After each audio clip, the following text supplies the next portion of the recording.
Welcome back to our list of the top 25 Gator teams of all time in all sports, and we're going to give you numbers 16 through 20 today. Starting with number 20, it's the 1968 men's golf team, anchored by Steve Melnick, although the low Gator in that tournament that they won out at the University of New Mexico was John Darr, who I see all the time around town, still is in town, insurance agent, and actually is still a really good golfer.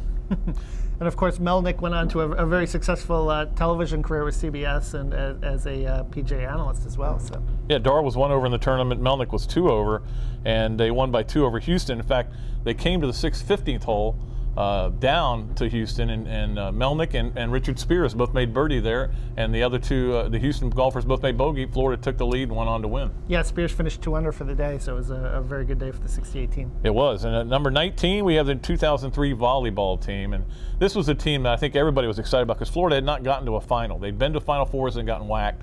And Mary Wise told me once the only way she was ever going to win, or not the only way, but the best way to win a national title was you had to have a Player of the Year candidate, and they had one in Ori Cruz. Yeah, Ori Cruz was phenomenal that year. Jane Collymore was also very good up front, and that was a team that got all the way to USC, and unfortunately couldn't quite get over the hump with those West Coast teams. Well, and they won the first game of the final, and I know everybody around here was just excited. They were fired up because they'd finally gotten there, and everybody was watching. It was on TV, and that was a great team. Mary Wise's best team, 2003 volleyball. Number 18 was a team that took me on a great ride, the 2000 Florida men's basketball team. And Kevin, that was, how about this for a couple of weeks for me? Covered the Final Four where Florida got to the title game, and then covered the Masters the next week. Yeah, that's a pretty good couple of weeks, and you know, a couple of days in a week. And you know, you're talking about Mike Miller, you know, obviously Udonis Haslem. Great core. You know, Teddy Dupay was obviously a very gritty player on that team, and you're talking about really, you know, and talking to Billy a couple days ago, he said, you know, really a core that had a lot of great expectations coming in, and really met those expectations that season. Yeah, they had made the Sweet 16 the year before, and it added Donnell Harvey to the mix.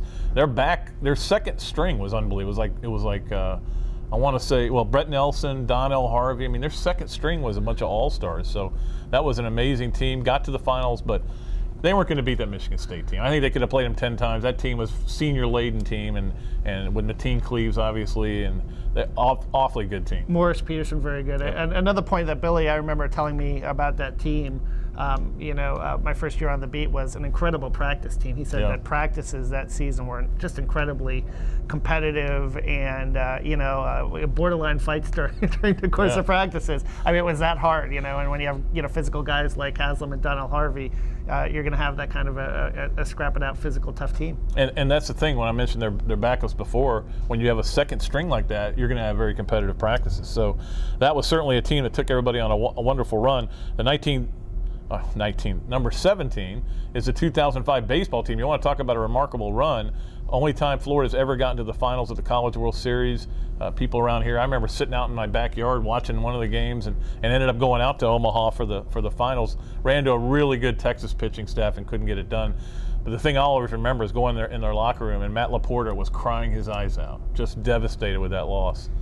Really the high point of the Pat McMahon era, and when you take a look at the talent on that team, and now we're seeing at the major league level, you know, Matt LaPorta, Darren Day, Brian Augustine making his debut with the Arizona Diamondbacks. Yeah, you had really some very talented players from that group, you know, that moved on and have done well in professional. And I thought Corsoletti was another guy that was very underrated, the leadoff hitter. It's funny. I remember going to Nashville because they could win the SEC, and they swept them. In one game, they got struck out. I think it was 15 times they struck out.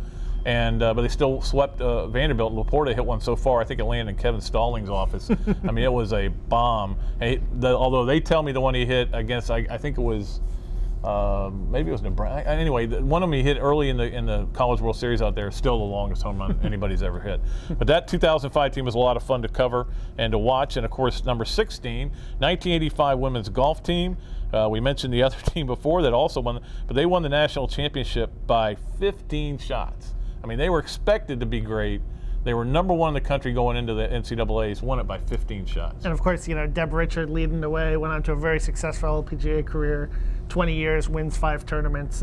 You know, she was obviously phenomenal. And, you know, Karen Davies, too. You had a lot of very talented players on the team. Karen Davies was very good, at Paige Dunlap as well.